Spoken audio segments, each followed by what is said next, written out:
Center, single back is Gibbs. Goff turn, gives it to Jameer, to the end zone, touchdown Detroit Lions.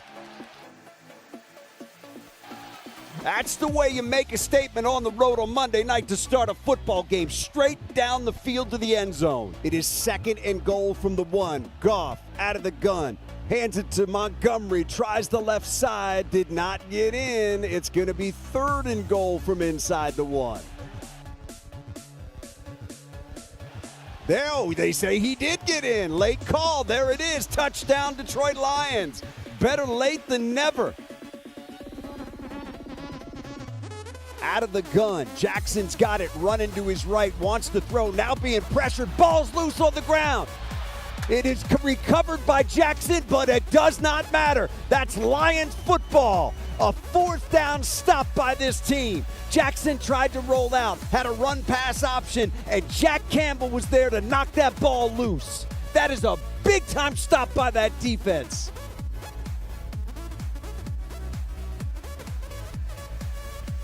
Lions show 4 across the front.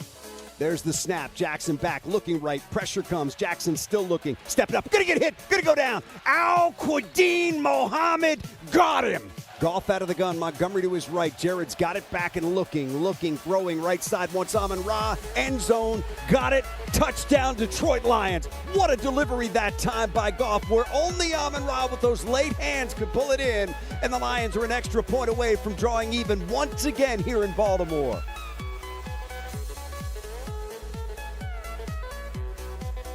Jackson fakes the give to Henry, wants to throw, steps up, gonna get hit, gonna get spun down again.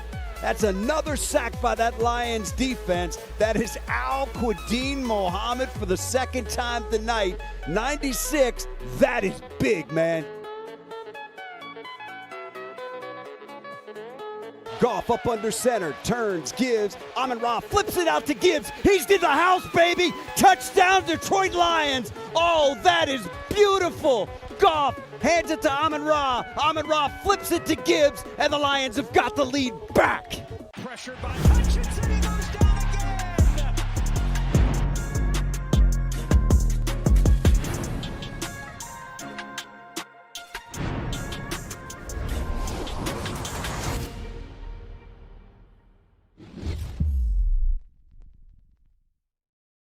All right, good morning. Happy Monday morning to everybody out there. I know it's a tough Monday after a loss.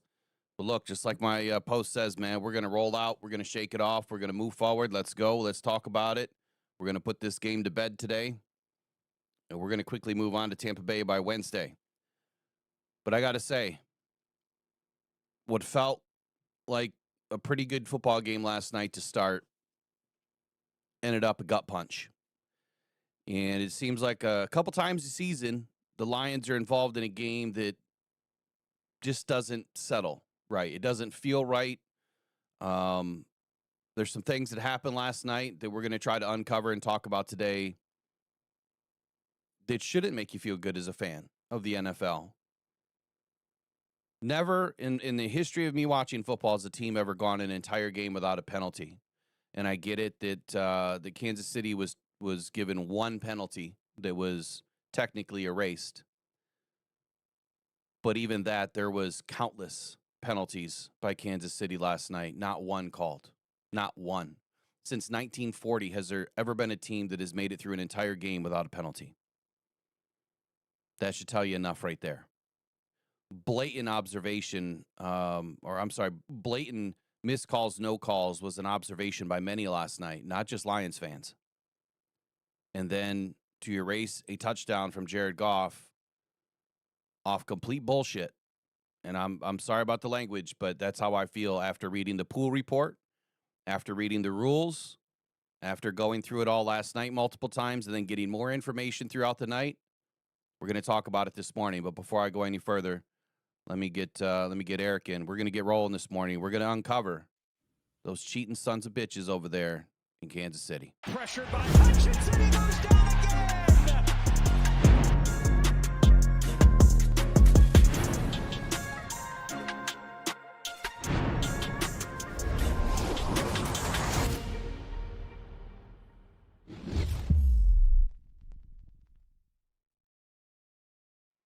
I just got an alert, Eric, that said it was going to be a cloudy day by my phone.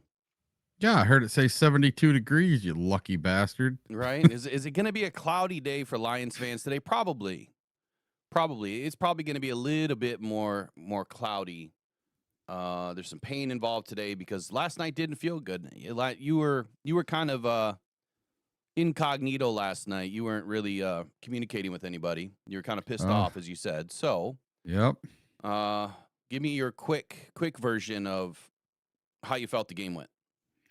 Well, Goff never went under center. Should have been a touchdown. Where were the penalties on the Chiefs? There were holding calls that were not holding calls. There was offsides that were not offsides. The Chiefs went quick after that catch to Kelsey because they knew Kelsey didn't catch it. Why didn't we throw a flag? Why didn't try to challenge it? I mean, I don't know why. Whoever's upstairs for the Lions is doing a crappy job because that was not a catch. And, Kirby Joseph last night, after everything was all over, he got on his social media and he even posted a little snippet of that catch not being a catch. So there was a few things that Kirby posted last night, which and the players are just they're totally upset about it. That it was so one-sided and unfair, and it to me. Just call a fair game. That's all I care about. Let the players decide the game, not the refs. And it seemed like from the very beginning, they were behind the 8 ball because of the refs. And I don't like that. I don't want to have a ref. I hate that when the excuse of us, the excuse of us losing or the other team losing is because of the refs. I don't want the refs to have anything to do with the game. I want the players on the field to decide the game. And it just felt like from the very beginning, we were behind the 8 ball because they took that away from us. And we just never recovered. We felt flat the whole rest of the game. There were no explosives, just no. There was only a couple of big plays the whole game. The Sam Laporta touchdown and the JMO touchdown. That was it. We never once threw a deep shot last night. I don't remember a ball going more than 15, 20 yards in the air last night. I don't remember any shots into the end zone that somebody didn't catch. Well, other than Sam Laporta, but that was closer to the end zone than. Yeah, but I don't remember any balls going into the end zone and not being caught. And that's something that's been driving me nuts this whole season. One of my biggest takeaways when I did the keys to the game was that I expected that they were going to take away a lot of the downfield stuff. They've been doing it all season, and if the Lions were not able to protect Jared Goff, which, I mean, to be honest, they did a really good job at getting to him, and we did a poor job at protecting him for the most part. But one of my biggest takeaways was they're going to eliminate that downfield stuff, and this is going to be a quick game. The Lions are going to have to be in the quick game, and they're going to have to do a better job. I thought play calling was suspect at times. We do things that are working, and then we go to something totally different. That's not working, and then we don't go back to what was working until it's too late. So I don't understand that. It seems like it's not just Ben Johnson that I have a problem with. It's John Morton's play calling at times too, which I've already thrown out on multiple occasions after turnovers through the first, 4 games of the season, I would say. We did not do a great job of getting points off of turnovers. We'd get an occasional touchdown, an occasional field goal, and then in the last game, I think we got 17 points off a turnover. So that was great. That was some of the better play calling that I've seen. Last night, obviously, we didn't have an opportunity for a turnover, but where I'm going with this is, for whatever reason, John Morton, he gets, I don't know if it's stubbornness. I don't know if he's still well into a script or what, but his play calling just was atrocious at times last night. It doesn't make any sense to me why we're doing some of the things that we're doing when we have things that are working. Look, Amon-Ra was not Amon-Ra last night. I mean, he was not targeted. I mean, he was targeted 3 times, I think, in the first half. He had 3 yards. 3 for 3. right? 3 for 3 for 3. And then the big drop on 4th and 2. I'm not going to punish Amon-Ra St. Brown for dropping one ball. I mean, he never drops a ball. It just happened at a bad moment. But for whatever reason, I think that the play calling needs to be looked at. I don't understand what we were trying to accomplish. Calvin Shepard, same thing, man. Again, I was very clear about what I wrote on the DetroitFootballJournal.com. Check it out. Subscribe. It's free. This was going to be the game that was going to test his mettle. How good of a defensive coordinator is he really this early into his tenure as a defensive coordinator? Is he going to be able to call a game that is vanilla enough that you're able to stick to the basics and not get too crazy with trying to go after turnovers, not get too crazy with trying to get after sacks, and just keep Mahomes in front of you and keep, the speed that they have on that team in front of you, right? Give up the 6 to 7 to 8 yarders. Make them, bleed out 10 yards or 10 plays per drive. I'm good with that. And yeah, that would not match up to my score where I thought would be a boat race. This could have been a boat race last night. Once that touchdown was taken away from Goff, I think that the players kind of felt it. That, okay, I see how this game's going to go. And we're going to start with that in just a moment. But Kirby Joseph, I was surprised. Since you mentioned some of the things that he was in, I'm surprised at some of the things that he put up on his Twitter. Yeah. I am really surprised. It's gone now, but oh no, it's not. Oh no, I just no. looked, but no, it's, it's not gone. I planned on showing, because that's where I got the picture of today's thumb.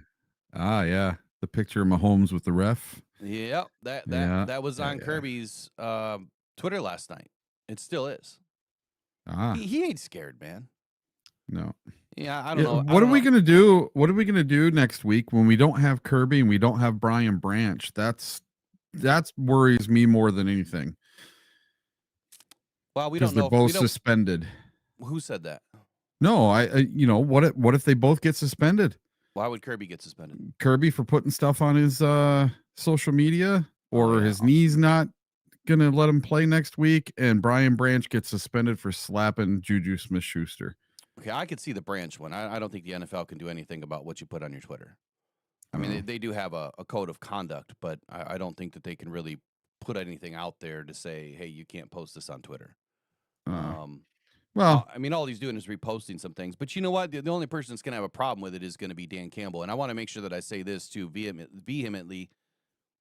We don't make excuses. And this is an unfortunate loss that included a lot of the pain and struggle that Lions fans have been through for decades, that it seems like the refs are always against you. I do want to be very definitive in my belief of this game is that the Lions did not come to play the game that they should have. They did not.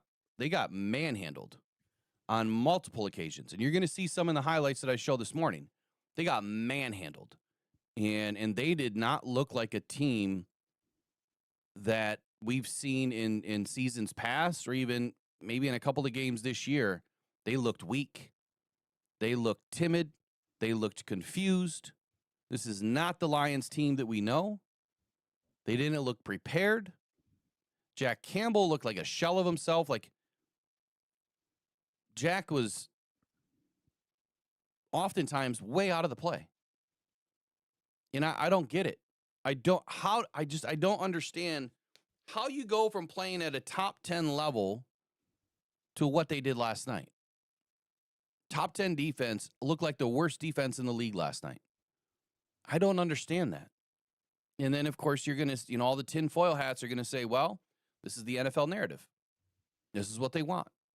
They want this because Chiefs, they're not going to go, 2-3 or whatever it is in their own home on Sunday Night Football. I kept seeing that everywhere, that they're not going to allow that. Yeah, do I think that the refs screwed up? Absolutely.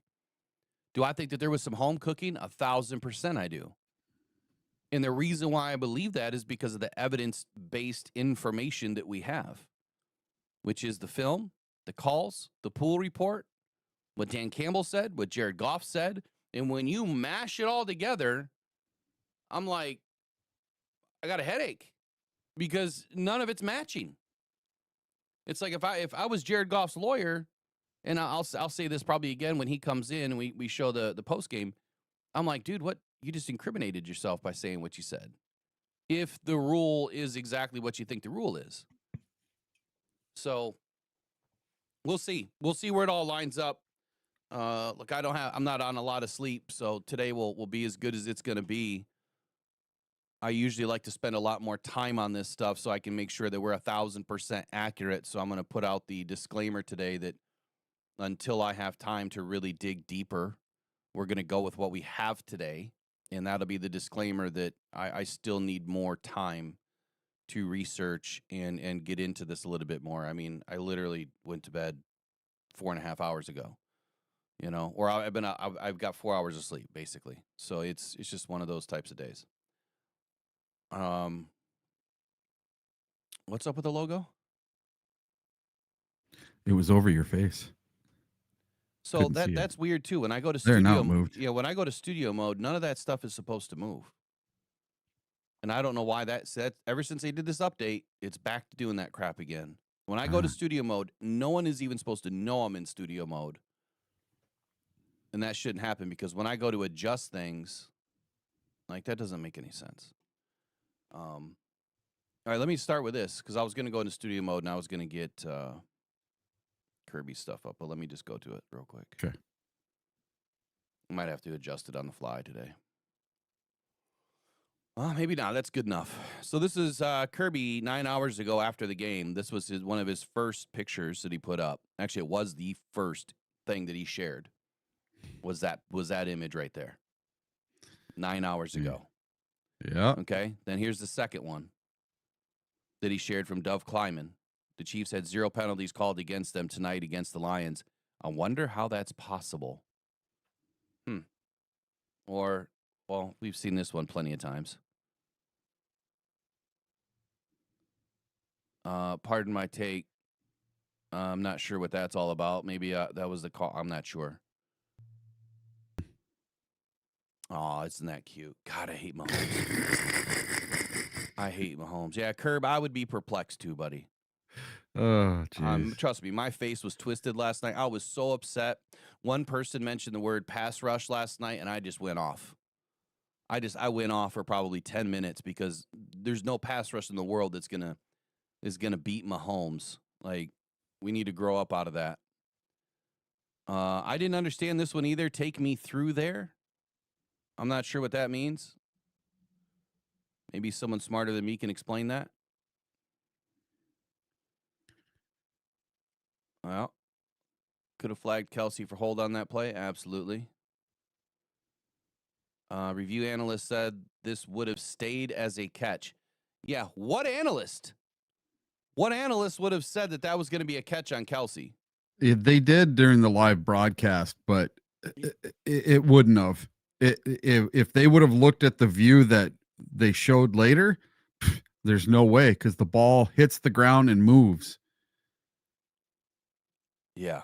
Anytime you don't take possession to the ground with control, or if that ball is loose or bobbles in your hand at all, and if you make contact with the ground and that ball moves, that is not a catch. And that ball hit the point of the ball, hit the ground first, and it moved. Which means it was not a catch. Which means he did not have control. But again, Eric, I want to go to that because, yeah, I'm sorry. Defensive Player of the Year because he got a strip sack. Look, let's be real. The sacks didn't do anything to help us last night. No. Okay, and they clearly didn't help us win the game. I've been telling you guys this for a long time. Sacks do not win football games. Offense does. You need to have sticky coverage. Aiden had a couple of good plays, better plays of the game. Might have been. So did the rest of our defense. Well, I noticed we didn't contain very well. Nope. And we just kept going right by him, and then Mahomes was able to run There's there. A catch right there that was not a catch. So right there. When that ball moves like that, that is not a catch. 1,000%. If that was Jamison Williams, that is not a catch. Yep. I was kind of disappointed for J-Mo dropping that ball on 4th down too. I know it probably doesn't matter in the grand scheme of things, but you could tell he was really upset by not catching that ball. Hit him right in the hands. All right, so let's go to all right, we just reviewed the catch thing, so I don't have to really go into that much further. All right, so you talked about the Lamar defense, and this was what I'd put again on DetroitFootballJournal.com. Is I expected us to run a very similar defense to what we did against Lamar, right? The Mahomes equals Lamar coverage, and we don't have the ponies on the outside, right? We don't have sticky coverage with DJ Reed out, Terry and Arnold.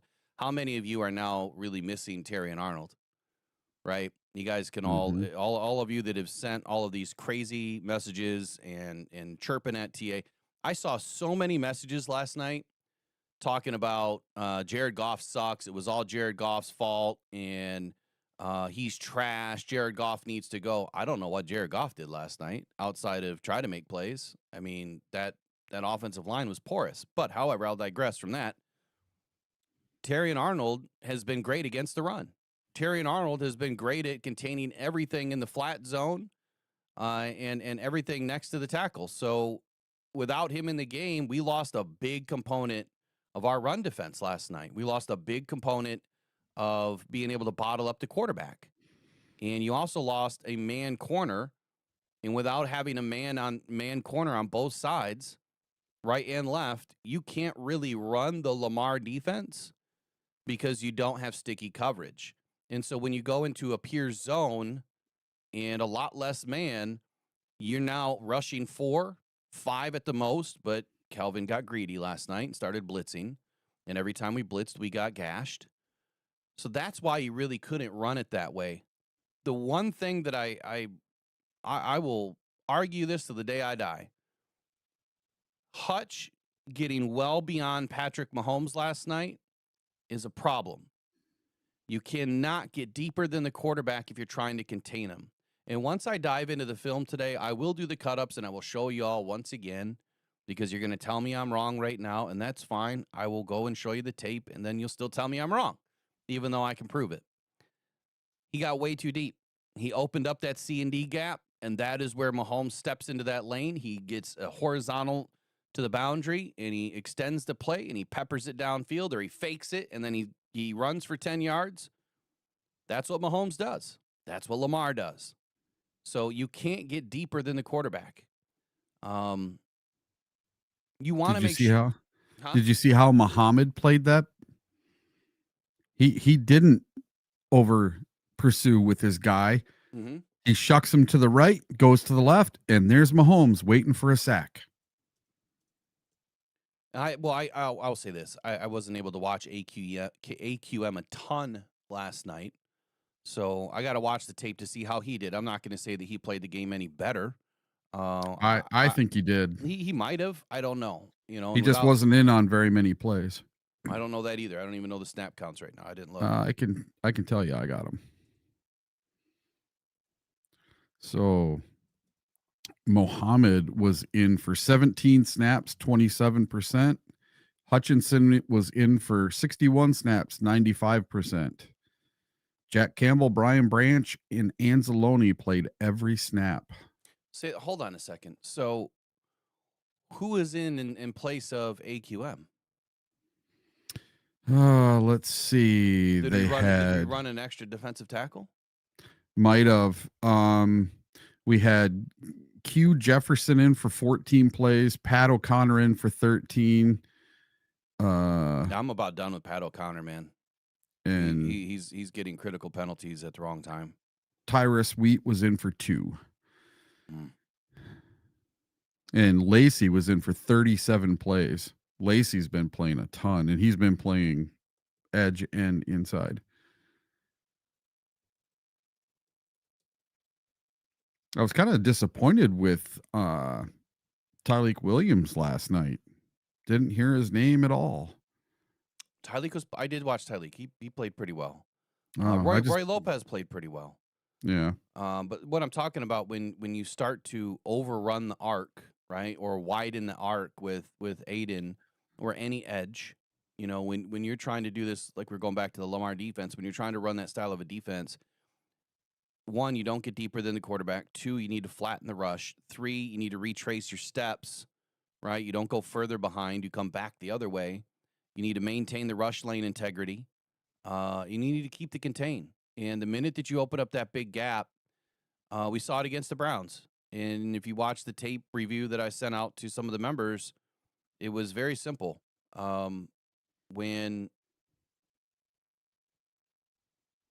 Sorry, I just had a couple messages. In the very beginning of the game, Aiden did some weird, he got vertical into the pocket, towards the pocket, and then he like backed in on the tackle, like put his butt into the tackle, then did a half a spin back the other way towards the defense, and it opened up a big rush lane in the D gap on that side, or you call it the C gap, I guess. I don't remember where the tight end was on that play. And then towards the end of the game, 50 snaps later, he did the same thing, and Browning took off through that gap. And so he exposes it way too often. And then there's other plays that I watched last night where he would pursue down the line. He would crush down the line, and the play is going the other way already. I don't like, that's not contain. He's crashing in hard, straight. He's unblocked, and he's going crashing in down the line, and then the play goes the other way, as opposed to getting vertical and contain. I don't get that.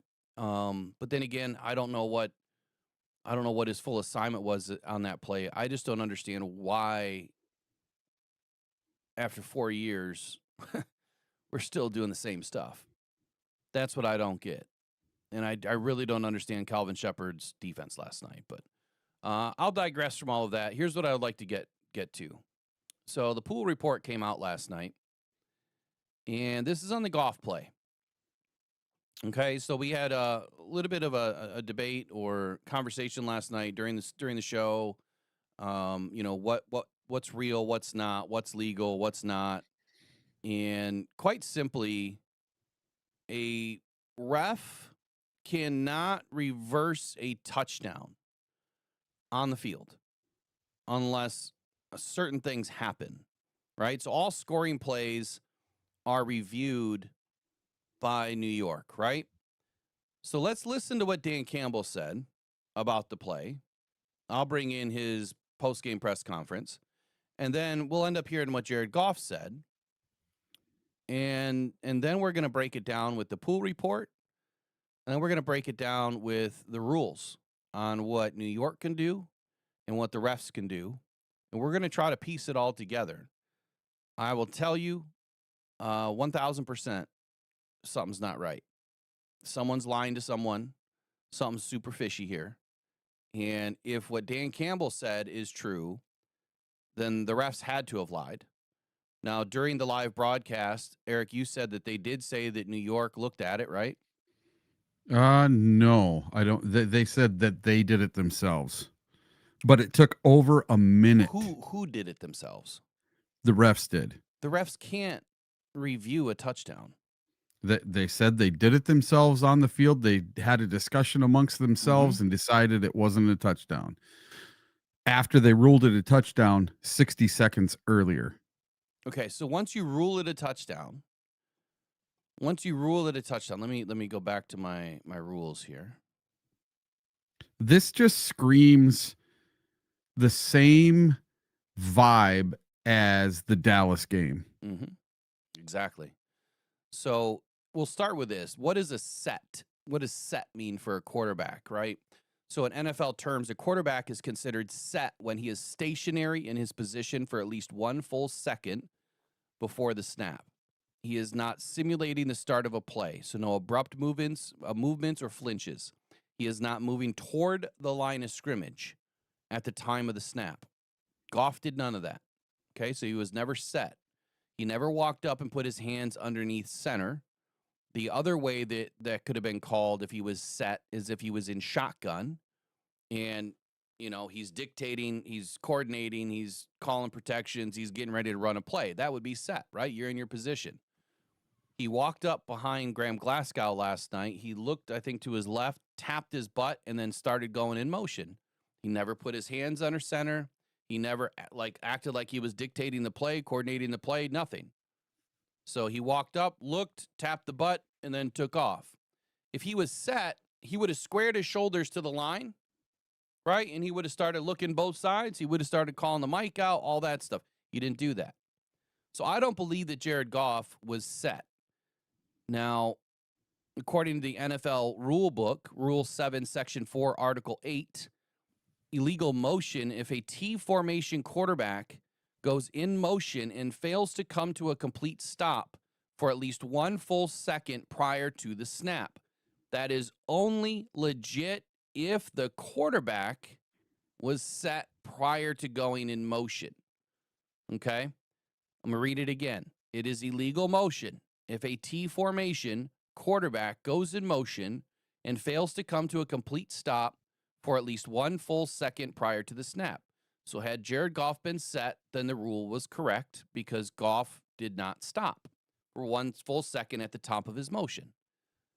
Big shout out to Robbie Ones for the $5 Canadian super chat. Says, after Goff caught the TD, they cut to Mahomes. While smiling, he mouthed, they're calling it back. He knew after he scored the TD, fixed the game out of the gate. Interesting. Interesting. I wonder how long after the TD. So what counts as set for the quarterback? Once again, if the quarterback does not have to be under center to be considered set. He can be in shotgun. He can be in pistol. He can be standing behind the center, but not directly under center. So as long as he is stationary for at least 1 full second, is not simulating the snap, is not moving toward the line of scrimmage at the snap, he is considered legally set. So he was moving toward the line of scrimmage, but the ball wasn't snapped yet. He was going in motion. So he was in motion when the ball was snapped, right? So what if he's just standing behind center? Well, if the quarterback is standing behind center, but not in a snap-ready posture, he is still eligible to go in motion as long as he was set for 1 full second before initiating his movement. Again, if he was set while standing behind the center, does that only apply? Again, no flinching, no sudden movements, no other players moving at the same time. There was nobody else in motion. No forward motion at the snap. He was running parallel to the sideline. It's illegal motion only if the quarterback starts moving before being set for 1 second. Again, only if he was set prior. And that's kind of what Jared Goff said last night, right? But then again, he said something a little bit different that maybe doesn't make sense. I'll just say that. So here's what happens after the play. Why a touchdown can be reversed after being called on the field. All scoring plays are automatically reviewed, but not just by New York. Yes, all touchdowns are subject to automatic review, but that doesn't mean only New York can initiate or complete the review. The replay official in the stadium booth initiates the review immediately after a scoring play. So you have replay assist, which is the guy in the booth, right? And then you have New York, which oversees everybody. The NFL's centralized replay command center in New York assists and often makes the final decision, but the process begins on site. So how can a TD be reversed? Touchdown is signaled on the field. Replay official upstairs initiates an automatic review. No coach challenge needed. So they're just reviewing, was it a touchdown or was it not? Did he catch the ball? Was he in bounds? Did he carry the ball over the line of scrimmage? That's all they're looking for. Touchdown? No touchdown. New York reviews the play in real time, often in tandem with the stadium booth.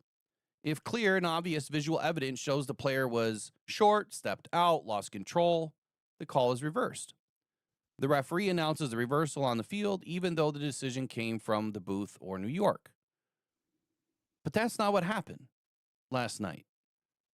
The bottom line is this was not a review to see if it was a touchdown or not. This was a huddle a minute and a half later after the touchdown. Lions are bringing the field goal unit on, and then they decide to say, oh, wait a second. This was illegal motion. There was no flag on the play. So the fact that there was no flag on the play while the touchdown was being scored means that New York or the booth assist cannot overturn anything. They cannot add a penalty. Only under certain circumstances can they, according to what I've read. Again, I'm going to defer to the fact that I want to do some more research, but I think we're pretty spot on here. So why refs can call back a TD for illegal motion even after signaling a score? The key rule is pre-snap penalties like illegal motion are not reviewable by replay or New York. They are officiated entirely by the on-field crew. So if the play ends in a touchdown, but the officials realize post-play that a player was illegally in motion before the snap, they can confer on the field, which they did, determine the infraction occurred pre-snap, which is what they said, and then announce the penalty and wipe away the touchdown, which they did. So that's what they can do. But that's not what they said. What they said, according to Dan Campbell, is that it came from New York. That it didn't come from the guys or the refs on the field. So that is a big discrepancy in what really happened last night. Did it come from the refs on the field or did it come from New York? Because New York can't add a penalty, right? Here's the cheat sheet. Let me bring this up. I went through this last night. This was updated on September 5, 2025 by Mike Pereira and Daryl Johnston. Obviously, you know Mike Pereira, NFL and college football rules expert, and Daryl Johnston, the analyst through Fox NFL. This is what can happen with the review booth inside and at New York. The penalties that replay can confirm through review or assist are this simple. Defense too many men, offense too many men. Illegal forward handoff, illegal forward pass, illegal punt, illegal touching of a kick, illegal touching of a pass, landing zone, kickoff out of bounds. That's it. Flags that replay can pick up through assist and review. Defensive pass interference, too many men on the field, illegal forward handoff, illegal forward pass, illegal touching of a kick, illegal touching of a pass, kicking out of bounds, landing zone, offensive pass interference, offensive pass interference, and defensive pass interference. So flags replay can pick up, which means a flag would have to have been on the field. Flags replay can pick up only through assist. Illegal downfield kick, downfield player, roughing the passer, unnecessary roughness. Illegal contact, intentional grounding, tripping, face mask, unnecessary roughness, horse collar. Have you seen illegal motion yet? Nope. Replay booth jurisdiction is only for review. These fouls cannot be challenged by coaches, and all reviews will come from the replay booth. All try attempts, disqualifications, fourth down failure to convert, overtime, scoring plays, turnovers, last 2 minutes of a half. Let me read that again. Replay booth jurisdiction only for a review. This means that the jurisdiction of the replay booth is only for reviews of these things, of which scoring plays is on there, which means all scoring plays are reviewed by the booth. That is not by the refs on the field. So if the refs on the field determined that there was illegal motion, they should have thrown a flag, because after the fact and after you've called a touchdown, it's too late. It is now a touchdown. You are only going to determine whether or not that touchdown was good. I'm not going to go through the rest of these because none of them, that last paragraph there, is about illegal motion. Let's get into the pool report. This is where things start to get even more sticky. All right. I'm going to blow this up a little bit if I can. Oh, maybe I can't. I think that's as good as we got today. Here's what it says. Pool reporter Matt Derrick interview with referee Craig Wrolstad, Lions Kansas City Chiefs, Sunday, October 12, 2025. I need to get a little closer to it. Says, question, can you walk me through the play itself and what Jared Goff did to draw the penalty, the first quarter illegal motion foul that negated a touchdown? Craig Wrolstad said there were a lot of moving parts on that play. That's interesting. I don't remember a whole lot of moving parts. We had a quarterback go up to the line of scrimmage. He paused momentarily in the quarterback position, didn't get under center. He didn't get under center. The ref just said that, which means he did not set as a quarterback. He also said that the quarterback went up to the line of scrimmage and paused momentarily in the quarterback position. So they're trying to bait it, right? Trying to set it up to say that he paused, which means that if he set, well, then he's got to set at the top of his motion. But then they also say he didn't get under center. But he walked up and stopped like he was the quarterback. Then he went in motion. And they threw the ball to him for a touchdown. If the quarterback assumes the quarterback position and then goes in motion, he has to then stop for a second before they snap the ball. Because he gets out of the view of some of the officials. Wait a second. What? Because he gets out of the view of some of the officials, how did he get out of the view? There's an official on each sideline at the end zone, right at the pylon. There's 2 officials behind the end zone. There's 2 officials behind the offense. How is he out of the view? It's not possible. It sounds like bullshit. So I'll continue on. Because he goes out of the view of some of the officials, we had to piece it together as a crew as to whether he stopped initially and then whether he stopped when he went in motion. It was determined after a lengthy discussion that he stopped at the quarterback position and then went in motion. But when he does that, he has to stop when he goes in motion. First of all, your last sentence doesn't make any sense. You can't stop while you're in motion. You have to stop at the end of your motion. You can't stop while you're in motion. Like, how does a moving car stop while still in motion? You can't do that. So, semantics, right? Here's my biggest problem with this whole thing. If Jared Goff was out of the view of some officials, how on earth could you ever then overturn a touchdown with such a bullshit call and saying that he was in illegal motion when you just admitted yourself he was not in the view of the officials?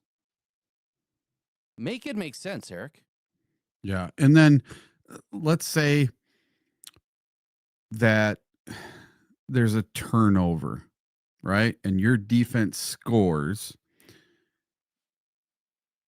And on the field, they call it a touchdown. Well, what do? They go to the booth to see if the ball hit the ground and if it's a touchdown or not. Why was this not called a touchdown on the field, left alone, and then left up to review to say whether it was or wasn't? Because they couldn't pick that flag. They couldn't call a flag that wasn't called on the field. That's why. Yeah, you lost me there for a moment. I'm trying to stick with what happened in this play. Yeah. What happened in this play is there was no flag on the field. Exactly. Okay, so you can't just make up a penalty if there's no flag on the field. Yeah. And the fact that it comes so much later. This reminds me of the Dallas game when the exact same thing happened. We're trotting out our field goal kicker, and same thing.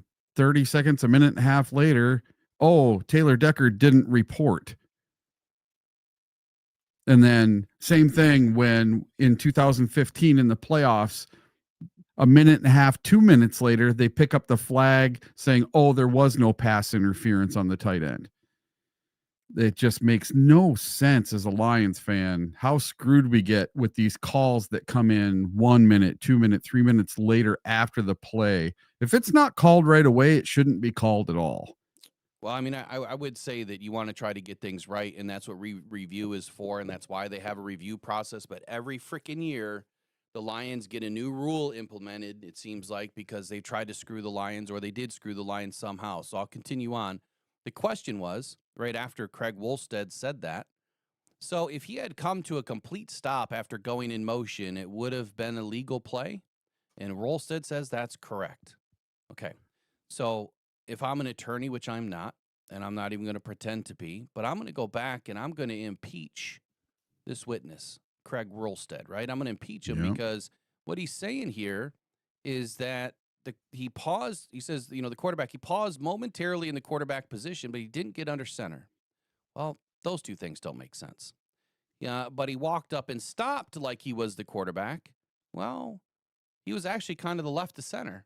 So was he the quarterback? No. I mean, Montgomery could have walked up and acted in the same manner. Gibbs could have walked up and acted in the same manner. Matter of fact, they probably should have just put, thinking forward here, they probably should have just put Goff in shotgun to the left or to the right of center and then had Montgomery directly behind center. And then if they want to call illegal motion, then they'd have to go back to review and say, well, look, I wasn't in that position. But you know what? You've snapped the ball to players that are not directly behind center anyway. Mm-hmm. You snap the ball left or right to a running back. So does that mean that they're the quarterback on the play? This is just so convoluted. It's not even funny. But to impeach, let me finish this, Eric. To impeach this witness, he's said in here that Jared Goff was out of the view of the officials. So, witness, can you explain to me how he's out of the view of the officials, but then you could determine that he did something illegal on the play? What do you mean by that? I mean, this would never hold up in a court of law. Just from my 2 cents purview here. So then he goes on to ask another question. He says, my understanding is that there was a minute and 14 seconds from the time the play ended until when you dropped the flag for the penalty. When you can you walk me through what that discussion process between you and the crew in making that decision? Wrolstad said, it's my job to see if the quarterback stopped initially. The down judge watches the player in motion. And we had to communicate between him, my umpire, and my line judge whether or not he initially stopped at the quarterback position and then whether he stopped after he went in motion out of my view toward the left-hand side of the field. There was a little bit of confusion in our discussion whether he had stopped initially or whether he had stopped at the end and what we were talking about. That's why the flag came in so late. What?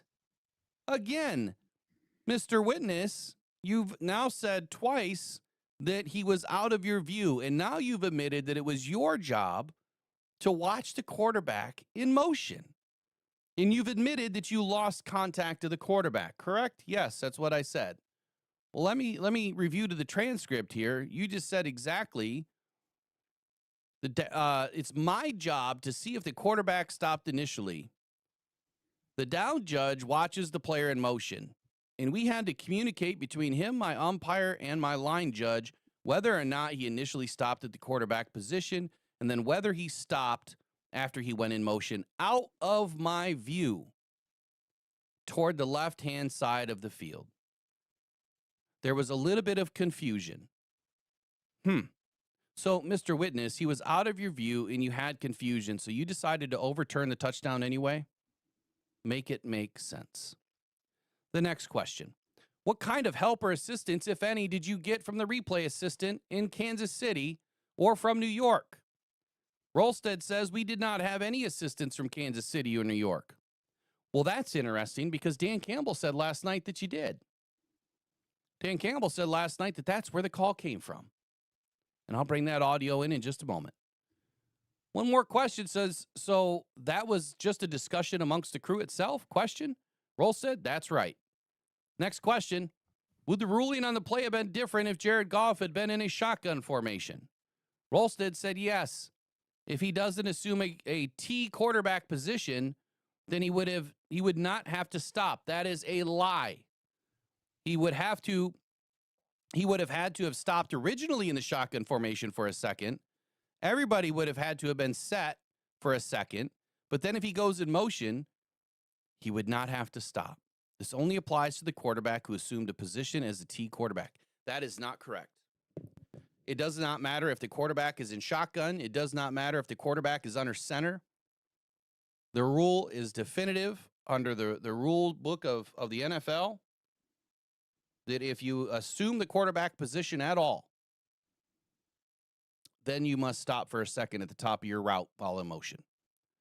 So these refs don't even understand the rule. They lost vision of Jared Goff. They admitted to it. They admitted to confusion. They throw the flag a minute and 14 seconds after the fact. They had no replay assist or New York in their ear, according to this pool report. How much did Taylor Swift pay these assholes off? And again, I apologize for my language, but I'm pissed because this would get eaten up by a $1,500 lawyer. Even a $100 lawyer an hour would eat this up all day. All right, tear it apart. Eric, tell me what you think. All right. So I had a question. If David Montgomery throws this to any other player than Jared Goff, is it still a legal play? Is it a touchdown? Does it count? According to them, there was illegal motion. So then they would have had to have called it back, right? Illegal motion is illegal motion.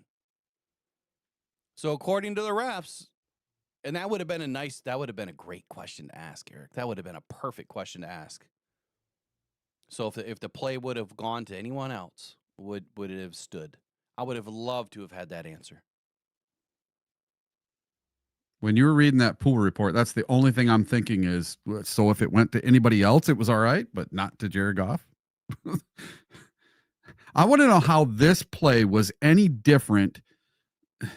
Well, I suppose it is different because the one to St. Brown, didn't he pitch it back to St. Brown and then St. Brown threw it to him?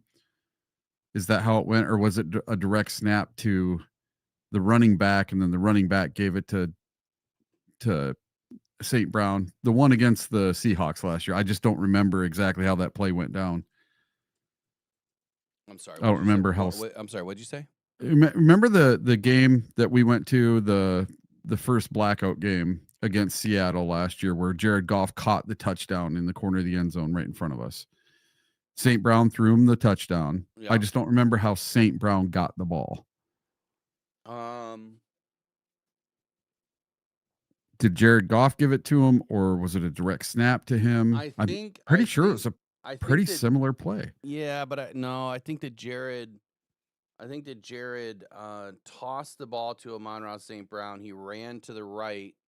Jared took off to the left, and then Amon-Ra threw the ball cross field. Is how that happened. So I mean, similar, yes, but Jared was not in motion. But I want to go to Dan Campbell right now. Okay. And let's bring him in and hear what he had to say. I'm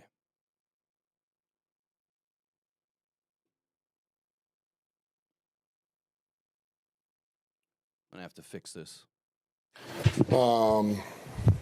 Let me start with this. I love Brian Branch, but what he did is inexcusable, and it's not going to be accepted here. It's not what we do. It's not what we're about. I apologize to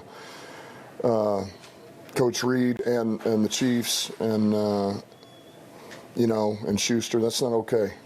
That's not what we do here, and it's not going to be okay. He knows it. Our team knows it, and so that's not what we do. As far as the game, we just didn't make the plays that needed to make. We were able to do some things good in phases at times, but not enough for a team like that. With the pedigree they have, the way they play back at their house, we could not complement each other, and we weren't able to really make it a game. We really weren't. So that's really the story of the game. What level of disappointment you have overall? Yeah, I'm disappointed. I'm disappointed because it's been a long time since you're watching somebody kneel it 3 times in front of you, and it's not even close. You're down 2 scores. I mean, we got worked pretty good. So yeah, it's disappointing. It's really disappointing. How were they able to kind of take control of that game in the second half? Well, I'd say, look, they got some things going. Really from the time that they came out at halftime, they were able to take it all the way down and, turn that into points, which, they did it at the end of the half, too. So they kind of got the twofer because we couldn't get points on the offensive side. Oh, I got to grab something out of the scene. And really we knew, more importantly, I felt like this was going to be a game that we were going to need to score 30 points at least. And we couldn't That's to me is where more of this kind of came. We weren't able to get the points required, to give ourselves a chance here at the end of the game. And defensively, yeah, there's some things that we had opportunities there that we have to capitalize on. We got no takeaways,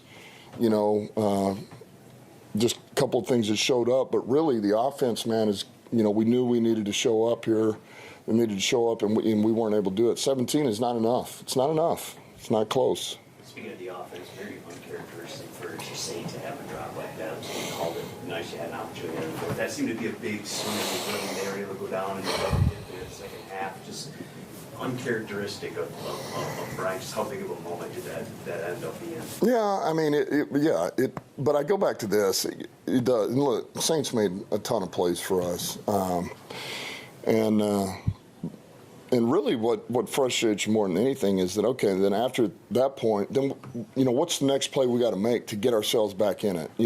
That's where's it going to come from? We're going to get the takeaway on defense or special teams or offense when we get time to answer back. Can we go down and do something with it? And, yeah, we didn't convert. It was fourth down. It was a big play, but there's a number of plays. And I really felt like, speaking of the first half, there was 3 plays in there. We make any one of them, and the game is really a lot different in the first half. So, we didn't do it. We didn't do it.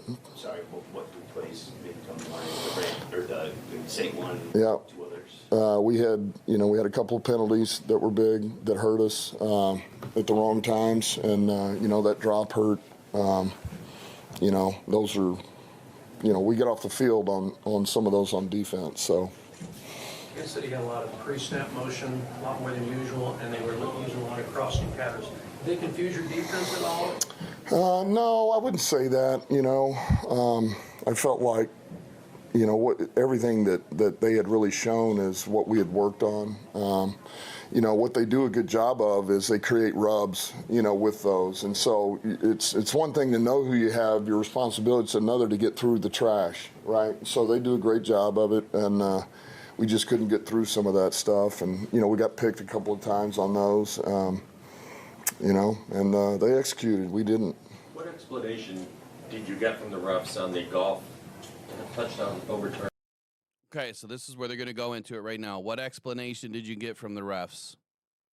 The refs on the Goff touchdown overturned, and did you agree with the explanation? It doesn't matter if I agree or disagree. It was. Did they explain it suitably? Doesn't matter. That doesn't matter. So I know it came from New York, and they said he never stopped. Oh, wait, what? It came from New York. Hold on a second. It came. All right, I'll come back to that. Stayed in motion. He can't stand. So I know it came from New York, and that doesn't matter. So I know it came from New York, and doesn't matter. That doesn't matter. So I know it came from New York, and they said he never stopped. He stayed in motion. He can't stand motion. That was that. So that had no bearing on the game. I mean, we lost by 13 points. You go 15 plays, nearly 10 minutes on that first drive. Just where did the offense lose that consistency? Yeah, I wish I could tell you right now without going back and watching the film. We had a pretty good flow going. Wanted to be able to run it out there. We broke some good runs, and but I know if you get a TFL or you get a no gain and then you have an incomplete. Okay, so that was it on this portion of this segment where he's talking about it came from New York. You just heard Dan say it. That's what he was advised by the refs, that it came from New York. But if you remember, just a few moments ago that I read in the pool report, the question is, what kind of help or assistance, if any, did you have from the replay assistant in Kansas City or from New York? Wrolstad, the ref, says, quote, "We did not have any assistance from Kansas City or New York." So is Dan Campbell lying? Or did Dan Campbell mishear something? Or was Dan Campbell lied to? I'm going to go with the last. I don't think that Dan Campbell would ever lie. I don't think he would ever just make something up. I think that that's what they told Dan. We'll see, because I assume and I hope to any of the media listening or watching right now that you drill this. Drill it. I can write it. I can talk about it. I might get to 3 million people a year. It's not enough today. I will do a video today about it. It may reach, it may not. But if the media writes about it and you expose these things and you ask more questions, it'll get out there. Yeah, I can make calls. I have an NFL media credential. I can make the calls. I can get some answers too.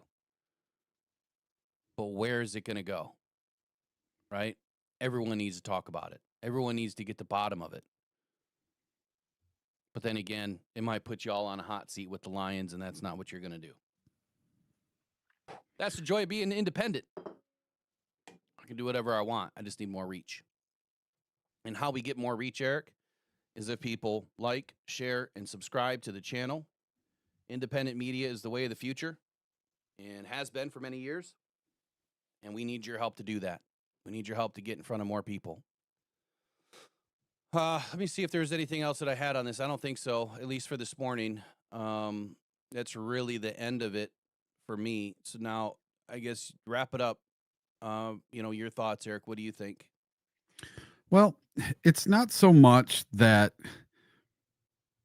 the refs called this back or got it wrong, or it came from New York, or it came from the refs on the field. It's the fact that it took so long, that there is this whole blurry vision. We're not told all the facts, and everything's not lining up. But the biggest thing of it all is that our offense didn't step up and score a touchdown on the next play, and we had to settle for a field goal because our quarterback was arguing with the ref, and it took too long. He never got a new New set time of on the downs. clock. Which hold Yeah. on, that brings me to another point then. I'm glad you brought that up. So there was another image that was shared last night, and I know I have it somewhere here. See if I can find it real quick. Yeah, you never got a fresh play clock on the series. Oh, so here's the nuts and the bolts. I don't know where this image is. I thought that I had it. Let me see if it's in my sources. I thought that I had it. Maybe I don't. Maybe it's in this other scene. Now everything's gonna be all top of my face now. Yeah. I don't get that. It should. You got dipped down. It shouldn't be like that. Uh. All right, whatever. So here's the nuts and bolts of that. So Chris Jones was in the neutral zone. His hand was about halfway up the football. His helmet was over top of the football. So if there was replay assist, I don't think that they can call that. If I were to go back to the rules, I don't think that they could call that. I don't think that's part of the allotment of the rules. But you had a ref that's looking right down the line. Literally, that's their job. The line judge is looking right down the line of scrimmage. And you're not gonna throw a flag as soon as that play starts for Chris Jones being in the neutral zone. So what would have happened had there been a flag on Goff and a flag on Chris Jones? They would have replayed the down at 4th and goal from the 1. As opposed to then Goff having to sit there and argue about it, doesn't get the fresh play clock or whatever. It was a cluster. You know what I'm saying? It was a complete cluster. And had that happened, we would have gone for it again at the 4th and 1, but because we took the penalty there for a delayed game, now we're back to what, 4 and 6, and then we kick a field goal. So had they actually called that penalty, then I think that we would have gone for it, and ultimately we probably would have got it. But because we got backed up again, we kicked a field goal. And you know what, Dan, look, I don't even care. 3 points were not going to help us in this game. You should have went for it again. You should have went for it again. Because 3 is just not enough.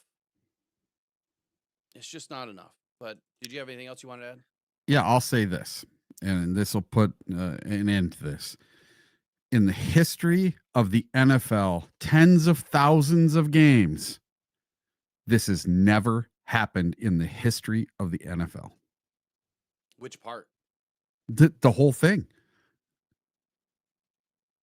That I've never heard of a QB getting called for not setting in this whole sequence of events. It waiting 90 seconds to, or a minute and 14 seconds to call a flag on this style of a play. Nothing like this has ever happened before. I don't know why it's the Lions that it always happens to, like we're pushing some limits or something. We're not. I think we've pissed off the NFL. I think that we've shown. I mean, this is what I don't get about Jared Goff is all of these people talking crap about Jared Goff last night, and they don't realize that Jared Goff has been one of the best quarterbacks in the league for almost 3 years. And yeah, Dan Campbell has flipped the NFL upside down. He's doing things that maybe are not supposed to be done, or the elite dynasty teams are only allowed to do with the help of the refs or whatever. Yeah, so to your point, I think we're just kicking ass and taking names, and maybe the league doesn't like it. Well, it's just like the Eagles. Nobody likes the tush push except for the Eagles, but they can do it very well. It's within the rules. They do it, and nobody else likes it. Yeah. By So the way, they don't. we were at the 10-yard. My mistake. We were at the 10-yard line because we had the penalty on illegal formation or illegal motion, then the penalty on the delay game. So we were at the 10-yard line. Yeah. So maybe you don't go for it from there because that's a long play. Maybe you do take the 3. If we were at the 5, absolutely go for it. I mean, Yeah. I think that we should have gone for it anyway, but I don't know. I guess that's for another day. Mhm. Okay, so I kept seeing this thing pop up last night, people talking about pass rush. I'm going to spend less than 30 seconds on this because I just saw something flash a while ago that I don't know who said it, but they said, we need help on pass rush because the statistics or the rankings prove it. Oh, really? Well, yeah, exactly. Here, let me show you something for just a moment here. Now that I got this stuff all over my face. Here we go. Let me show you something. Here we go. Ahead of week 6. Aiden Hutchinson was the second ranked pass rusher in the league, not just because of a PFF pass rush grade, but because of what he's doing on the field. Okay, 31 pressures. I think he had, 3.5 sacks or 5 sacks ahead of this game, something like that. But let's go down to number 11, Al-Qadim Muhammad. So we have 2 top 11 pass rushers in the league on this team. But we need more pass rush. How much better do you want to get? Right? The Texans are the only other team, and they have number 8 and number 7. The Browns, Myles Garrett and Malik Collins at 3 and 5. So outside of those 3 teams, those are the only 3 teams that have 2 players, if I'm not mistaken, you're inside the top 20. I think the Rams have 2. The Rams have Jared Verse at 8. No, they have 3. Byron Young at 14. And Kobe Turner at 22. But you realize what I just said, right? Kobe Turner, defensive tackle. Jared Verse, outside linebacker / edge. And then, where was the other guy? Byron Young.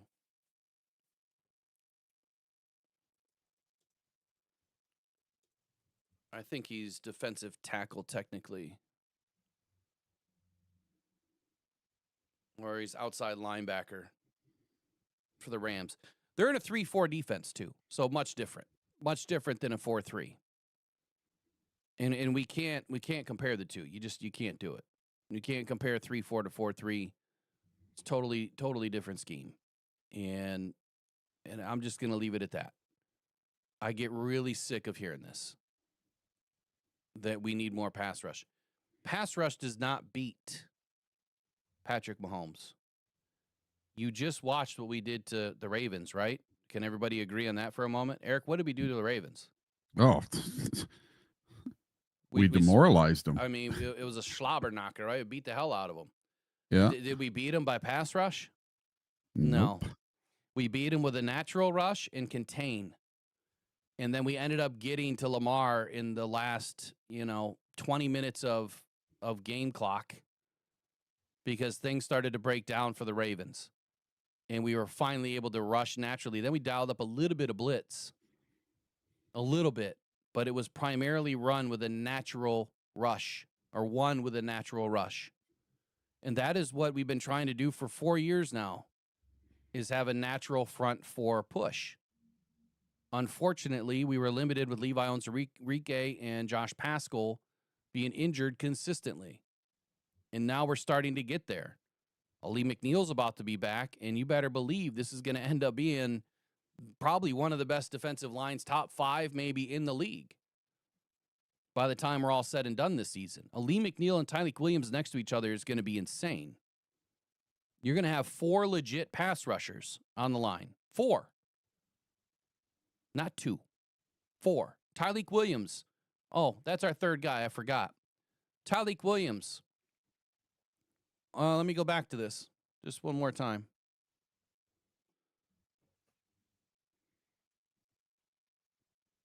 Let me go back to this. What's this guy's name right there? Best rookie pass rusher, Tyleik Williams, Detroit Lions. Huh. Williams was part of a dominant Lions pass rush that generated 28 pressures against the Bengals in Week 5. The 28th overall pick in this year's draft, ranked second on the team behind Aiden Hutchinson with a 76.3 across 13 pass rush reps. He only had 13 pass rush reps, and he dominated on every opportunity. I picked Tyleik Williams ahead of the draft. I picked Tyleik Williams during the draft. And clearly, I think we know a little bit of football over here because we're getting it right. There's not a lot of other people out there that are getting it right. There's probably no other channels out there that ever wanted a defensive tackle. Some of the people that watch this channel that are in here daily want a defensive tackle because they realize the importance of having an interior pass rusher and interior pressure. It's the most important thing you can have on a defense. As a matter of fact, Brad Holmes has told you that. Kelvin Shepard has told you that. Dan Campbell has told you that. The Eagles have showed you that. And now the Lions are showing you that. Last night was not a game of pass rush. Last night was a game of blitz and pass rush failure. When Aiden got too deep and pass rushed, it didn't work. We got gashed. When we sent the blitz, we got gashed. Had we just stayed neutral and tried to win with the natural 4 like we started to, probably a much different game. But when you get greedy and you're trying to get after turnovers and you're trying to get after sacks, it blew up in our face. Why? Because you can't do that against an RPO style of offense. It has never really been done. Look at what happened last year in the divisional playoff game.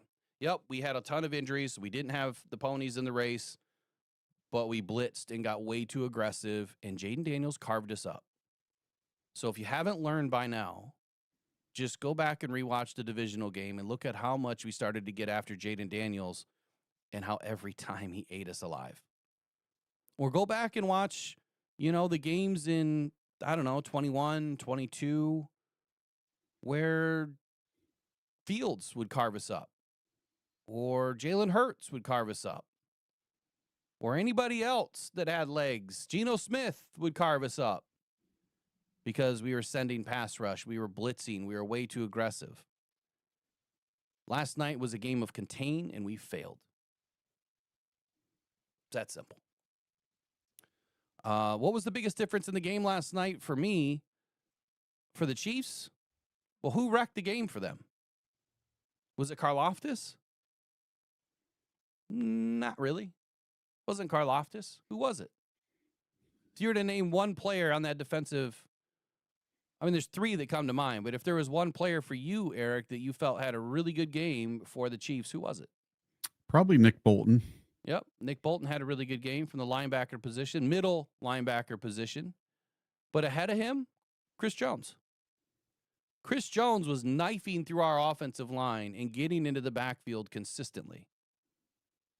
He created a lot of problems.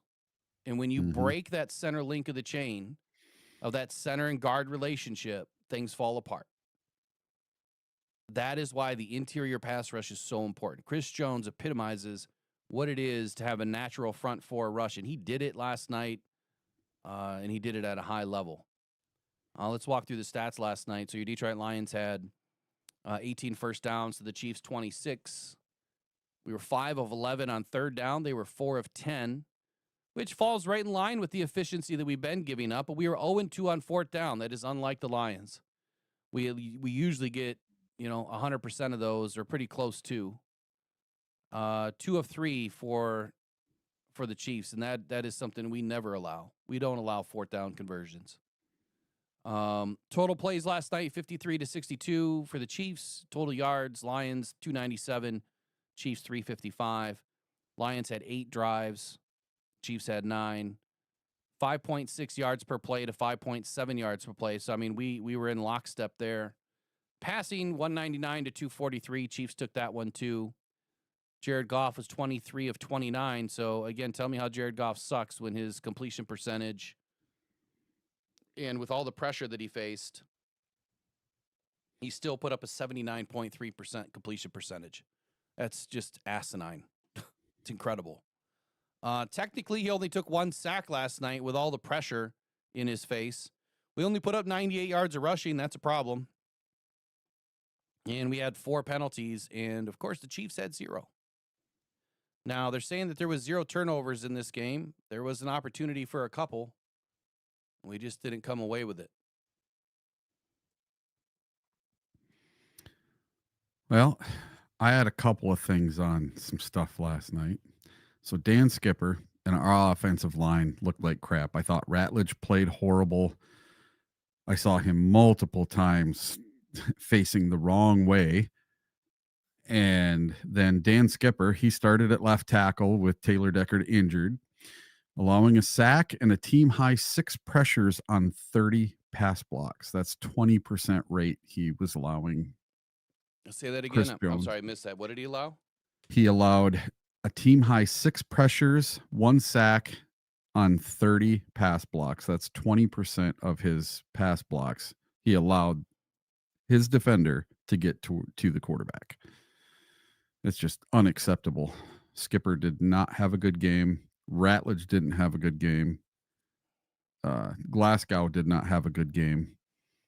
I don't know what was up with our offensive line last night. They were not in sync whatsoever. The whole team did not look. They did not look ready. I mean, they did not look well prepared, and it makes you wonder, why? Like, what happened? What did they prepare for this week as to the reason why it did not work out the way that we expected? At least for them to play a little bit better. Yep. And that didn't happen. I'm going to pull up the rest of the stats here by Next Gen and NFL Pro.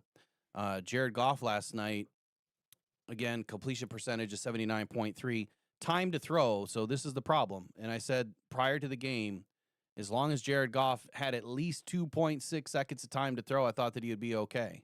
He got exactly 2.6. Exactly. Now, there was they had a timer, a next-gen timer during the game that was on the screen, and there was times that he had over 3 seconds of time to throw, even 4 seconds. But you want to say that a quarterback is terrible and a quarterback had a bad game. Can anybody tell me how that throw to Sam Laporta in the back of the end zone went? That was one of the craziest throws and catches I have seen in a long time. Jared Goff put that ball where there was only one person that was going to get it. And I still don't understand how Sam Laporta caught that ball. Just an amazing catch. Jared Goff last night, according to Next Gen, was only pressured 9 times. Wow. 29% quarterback pressure rate. Now, the difference is when you look at this and you look at PFF is way off on a lot of things. And I went through that this last week, talking about PFF and the whole algorithm and how terrible it is. They have 600 employees, and they don't even care if you've ever played the game. If you have any experience at all, they will hire you. It says that right on their website. They don't care if you have any experience. And so that's why I use PFF to get stats. Sure, we talk about the grades, but they're really not accurate. And if they're not accurate for one player, that means they're not accurate for the rest either, right? And I'll leave that alone. But Jared Goff, according to this again last night, 23-29, 118.8 rating. He did his job as much as he could. But when he was facing pressure up the middle, that is one of the most difficult places for a quarterback to face pressure is in your face. And I think he did a good job at times navigating the pocket, stepping up, stepping out, doing what he had to do. I don't know why John Morton didn't flip to getting Jared Goff, on the naked boots a little bit more. I don't get that. Put more to the right side of the offensive line. You leave the left or the right defensive end unblocked, and you just have Jared Goff roll out. Every time he's done that, it's usually been a 10-yard play or more. But instead, we throw that stupid 3-by-1 hitch play to the right, and it goes nowhere. It gets blown up on a 4th down or a 3rd down every single time. And so I'm gonna call into question here on some of that play calling by John Morton. Like, it does not work. The only time I've ever seen it work is when you take that third receiver in the 3-by-1 that is in a bunch formation or a trips formation, whatever you want to call it, and he's in motion towards the line, and then you hit him, and he takes that wiggle route right on top of the linebackers. That's when it works. Haven't seen it yet this year. The trick play to Gibbs last night, yeah, I mean, it was good. It was a little out of sync. It probably could have went for more, but that was a hell of a play, too, to get us a first down. There's a couple of good things in the game. I mean, it wasn't a total, shit show, but our defense just didn't show up. And this is what happens when you don't have sticky corners. You can't pass rush without sticky corners. And the main reason why is if you cannot hold the receivers for at least 3 seconds, it's near impossible to get to the quarterback. Jared Goff had 2.6 seconds of time to throw. He got sacked 1 time. And he's not mobile, right? Not as mobile as Patrick Mahomes. So what do you think happens with Patrick Mahomes? Let's take a look at what Patrick did last night.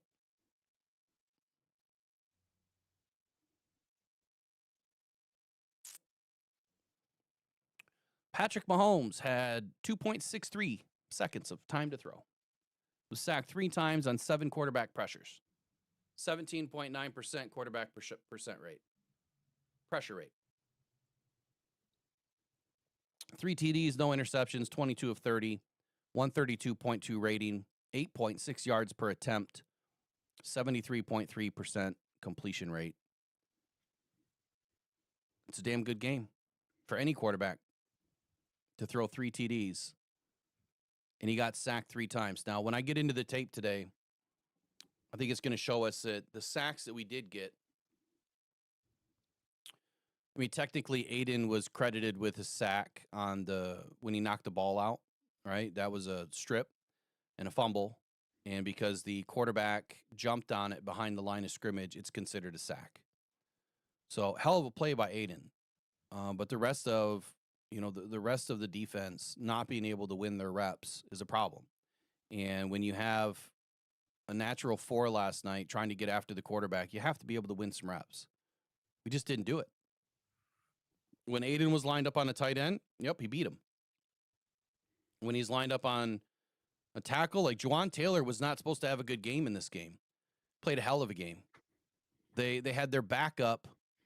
I can't even remember his name right now, but the backup in for, was it Simmons? Yep. He played a hell of a game. Yeah. Yeah, he was supposed to start. Apparently, he was supposed to start before they drafted Simmons. Mm-hmm. So it's not like this was a terrible, tackle.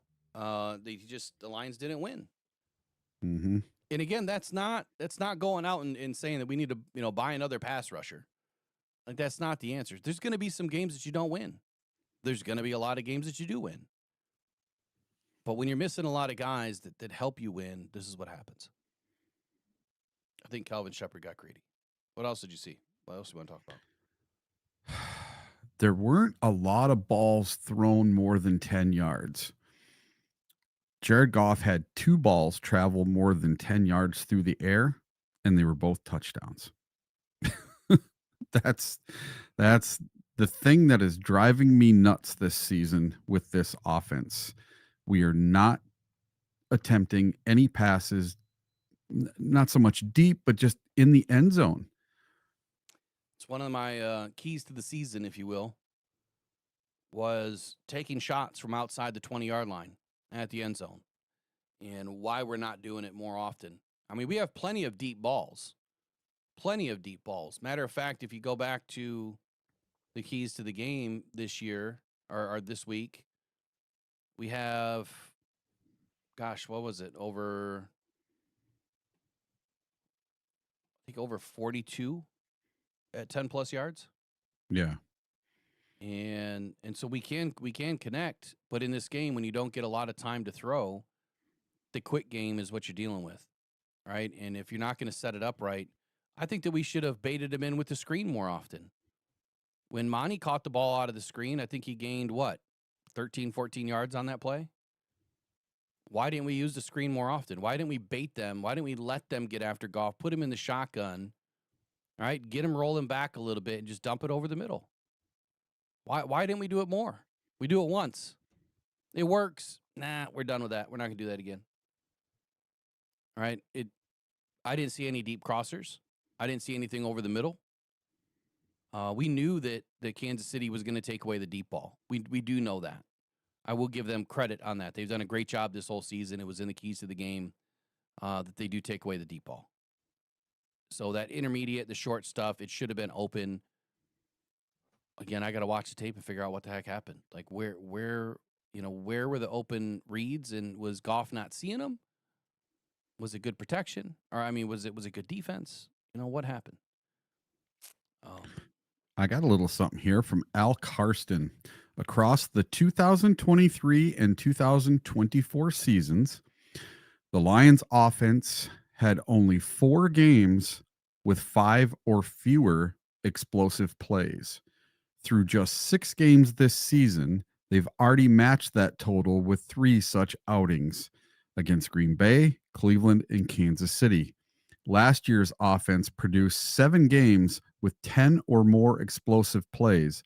This season, they've reached that mark just once in week 2 versus a horrible Chicago team. We are not getting the explosives. And that, when Johnny Morton came in, he said that was a point of emphasis. They wanted to have more explosive plays, and we are not getting them. What do you mean we're not getting them? What? Read that again.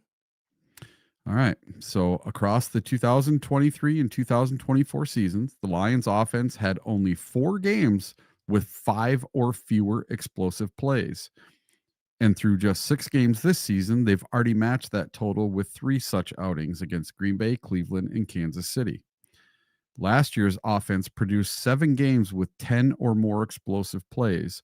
This season, they've reached that mark just once in week 2 versus Chicago.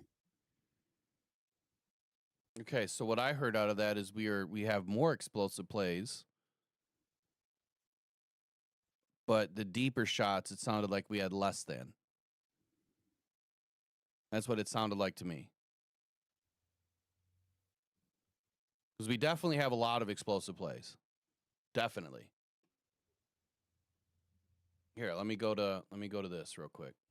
Well, we had 5 or less in 3 of our games this year against Green Bay, Cleveland, and Kansas City. And the only game that we produced 10 or more explosive plays is against Chicago. Let me pull this up. Just go into the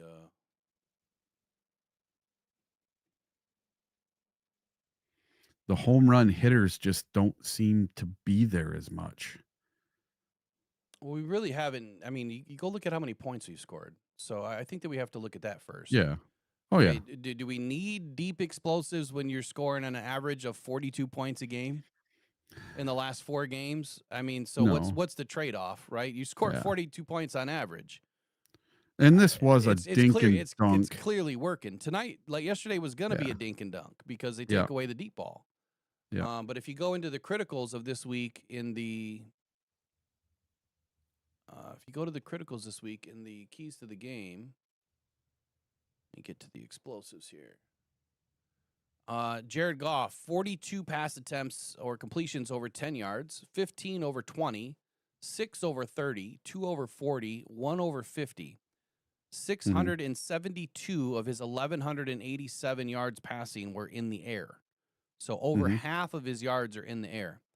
On the other side, Patrick Mahomes only had 8 more pass attempts or completions over 10 yards. He had 50. They were even over 20. He had 2 more over 30. We were even at 40, and we had 1 more over 50 than Patrick Mahomes. Yeah, So Mahomes and Goff were pretty equal last night. The only thing Mahomes did different is he had 3 touchdowns and he had about 50 more yards passing. They were very equal last night.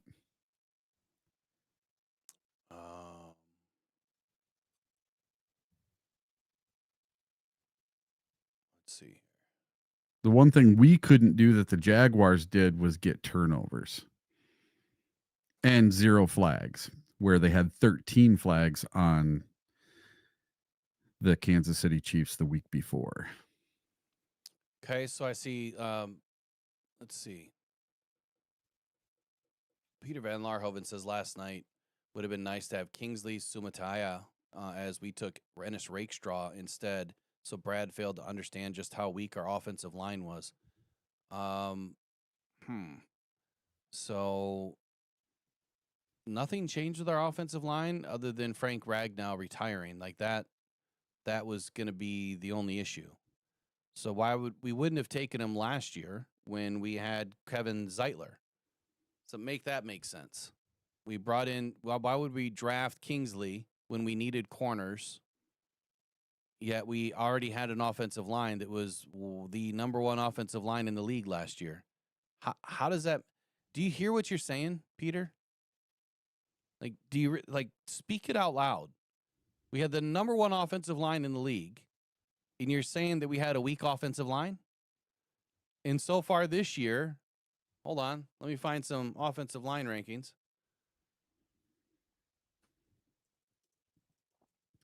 Well, he says we didn't have a viable 3rd offensive tackle. Well, Third. Giovanni Manu was 3rd. supposed to be your 2nd tackle, and he got hurt in practice the other day. And who knows what that is? That though, right? 3rd. That's like saying we need 8 defensive ends last year. You kept hearing that argument. Oh, we need more pass rush. We needed 10 defensive ends that were all number 1 in the league. That's why they call it a swing tackle, because that tackle can play both positions. But that's the Dan Skipper. Yeah, all it tells role. me is that people don't know football when they say these things. They don't get it. They don't get it. So far this year, I think we're like top 10. Yeah, Lions are top 10 with his weak offensive line. We are top 10. And Jared Goff has taken how many sacks? 4 on the season through 6 games? 4. Right? I think that number's correct. I think it's 4. I think we got 6. Or maybe 6. Because he took, 1 last night? According to I thought there was 2 last night. NFL Pro, it says 9 sacks on the season. Oh, there you go. Here, let me go to week 6. Week 6 says we took 1 sack last night. Week 5, we took 4. That was the worst. That was the worst one, right? We took 4 sacks in 1 game. But week 1 through week 4, we had 0. Week 3, 0. Week 2, 0. Week 1, 4. So we've had 2 bad games and 4 really good games. Mm-hmm. And 3 of those exceptional. That doesn't seem too weak to me. It sounds like we had some inefficiencies at the left side because we've got 2 guys playing that have no business playing right now. Taylor Decker needed to be in there. And Taylor Decker was really close to coming back this week. He'll be back for the Bucs game. I think he'll be just fine. I'm ready for Taylor Decker to be back. That's for sure. Peter, I either need you to really, really, really like come into some more shows and listen to all of the breakdowns that I do, because you just made another statement that is false, saying that the line is not protecting. And I'm not trying to pick on you, but I've got to put the rumors to bed, saying that the line doesn't protect Jared Goff over 3 seconds. In week 1, Jared Goff had 3.09 seconds of time to throw. He was sacked 4 times. In week 2, Jared Goff had 3.11 seconds of time to throw. He was sacked 0 times. In week 3, he had 2.93 seconds of time to throw. He was sacked 0 times. So the less time he has to throw, the less sacks he's had. Week 4, he had 2.71 seconds of time to throw. He was sacked 0 times. In week 5, he had 2.6 seconds of time to throw. He was sacked 4 times. And then in week 6, he had 2.6 seconds of time to throw. He was sacked 1 time. Eric, I forgot it's 10 o'clock. If you want to do Yeah, I got to get rolling. So my 30 seconds is this. Listen, the refs sucked ass last night. There's no other way to put it, but we can't put the game on the refs. This game falls on our offensive line and our defense. We couldn't stop a wet blanket last night. I think that Jack Campbell had his worst outing of the season last night. I didn't get to get into this, but I thought it was his fault that Brown got the touchdown in the end zone because he didn't follow his man. He was too worried about what Kelsey was doing behind him and double team Kelsey instead of taking Brown leaking across from the left side. So it wasn't the only bad play by Campbell that I saw. Just with my eyes watching the game live, I thought Campbell did not have his best game last night. So hopefully we can get things together. Let's get healthy and on to the Bucks. I'll see you guys tomorrow. All right, buddy. Have a good day. Take care. All right, so I'm going to dive into film today like I always do after the game. I will put it out for members. I think I'm going to try to do it, but also it's going to be put up in my DetroitFootballJournal.com. So if you want the film breakdown, that's where it's going to be, because I don't have to worry about the big C word over there. I mean, unless the NFL wants to come after my website, I don't have to really worry about it. So I will do the cut-ups. It'll probably be up by Wednesday because it's going to take some time. But I'm going to dive into the things that that you guys are saying in here that are problems, like saying that our offensive line is trash. Yeah, there was a lot of questions. And what's funny is after a loss, all of a sudden, all of these things are problems, right? After week 1, everybody started bashing the Lions. Oh my God, the coordinator. See, we told you it was a problem. Oh my God, the offensive line. Brad, you didn't do enough. You failed. You didn't address it. We're in trouble. Oh my God, the pass rush. Our pass rush is terrible. We didn't do anything against the Packers. And then for the next 4 weeks, we're top 11 with 2 players, and we were leading the league in sacks. Somebody make it make sense as to why either people don't spend enough time here in listening to the facts and the breakdowns, because just like someone else just said in the chat, they can't go to specific channels because it's just misinformation. And it is. It's narrative-driven, uninformed misinformation, hot air breathing balloons, man. That's all it is. There's no facts. There's no stats, like they say. And the stats do matter, but tell me any one of these other people that can break down film and really do it at a high level to bring you the facts about the game. People constantly bait me and talk to me about like Aiden or the pass rush, and then I'll go cut up tape and I'll give it to them, and then the 50 more excuses roll out. Yeah, but this or that or this, and, making excuses. Well, the tape don't lie, right? Just like the ball don't lie. The tape don't lie. If I go in and show you in last week's game where Aiden was singled up on 52 of the snaps, he wasn't doubled. He wasn't chipped on 52 of the snaps out of 58. But people want to make excuses once they see that. And it's not just Aiden. I'll do the same for AQM. I'll do it for everybody. But I'm going to focus in on the guys that you're going to talk about the most. If you're going to talk about Jared, I'll focus on Jared. If you're going to talk about the offensive line, I'll focus on the offensive line. If you're going to talk about the pass rush, I'm going to focus on Aiden. Why? Because everyone thinks we need another guy on the other side. Well, if Aiden's not beating one-on-ones, that's a problem. But you can't expect him to beat one-on-ones either all the time. You just can't. Right? Aiden is not superhuman. He's not going to win every rep. We just have to come to grips with that. It's okay. We just need him to show up when the lights are the brightest, right? When your backs are up against the wall, that's when you expect an elite player to show up. That's when it counts the most. And if you're not getting that from said player, I don't care who it is or what team it is, then said player may not be the elite player you think they are. Again, not specifically talking about number 97. I don't care what team or what player it is. When the lights are the brightest and the game is in a critical moment, you need critical play. Kirby Joseph picks the ball off, right? Brian Branch knocks the ball away. Jack Campbell pops a ball out. Aiden Hutchinson strip sack. Those are the big plays. Those are the plays that matter, right? A critical stop on a 4th down at the goal line.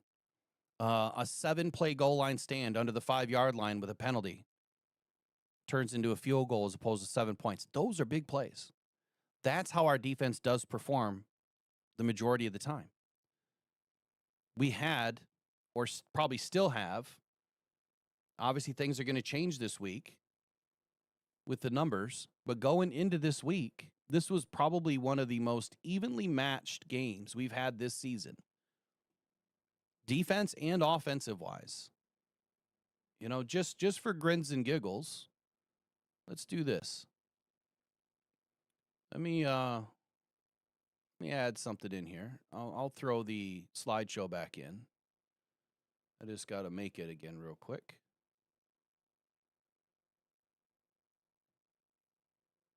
And I'll show you how, in case you missed it, how we were looking ahead of this game.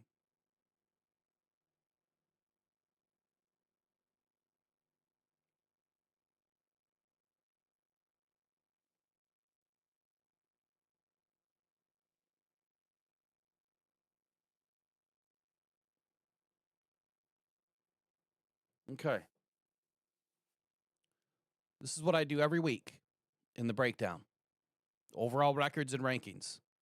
I'm going to skip this one. Don't care about that one. Let's go offense versus offense. We were the 6th rated offense. I'm going to add some more things to this now. I'm going to add offensive line rankings. I'm going to add defensive line rankings. I'm going to add pass rush rankings and stats because apparently that is something that we need to talk about more.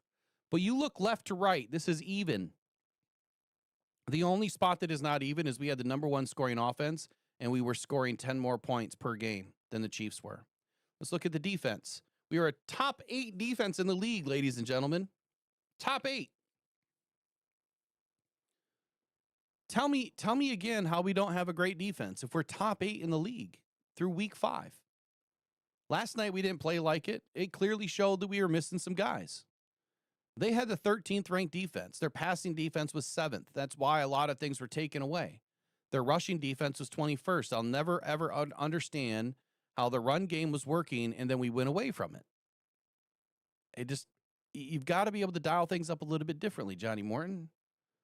Right? Our scoring defense was 16th in the league. We are allowing only 22.4 points per game. That's going to balloon up a little bit this week because we allowed 30. When you look at our defense from week to week 5 to week 6, we got better. Everywhere except for scoring defense, we started to allow 0.4 points more per game. We improved week over week. Make it make sense, please.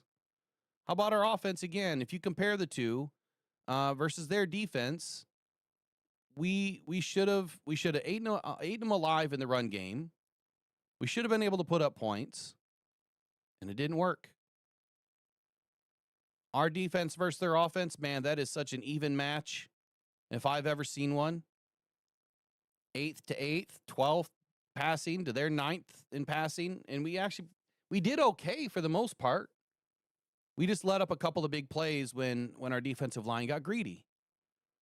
Our run defense played pretty well. Matter of fact, if you go back to the stats of the game, they had 112 yards as a team. 112 yards as a team. But their running backs, Pacheco, 51 yards. Kareem Hunt, 23 yards. Patrick Mahomes threw on 32, and that's what can't happen. And the reason why that happens, he attempted to run 10 times. Those 10 plays are what I'm going to key on this week, and I'm going to show you exactly why he was able to run.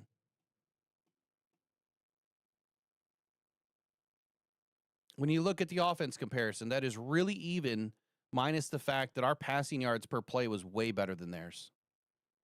Our run yards per play, only 15 better. Rush yards per carry, I mean, that's pretty even ball. This is a really difficult game. But when you look at, I'm going to skip this one. I want to go to our defense. We were only allowing a 4th down conversion rate of 40%. They completed 67%. A 3rd down conversion rate of 41%. They completed 40%. So we were spot on with that. The 3rd down conversion rate, we were middle of the field. So they played to our strengths, and they took away our weaknesses and used them against us.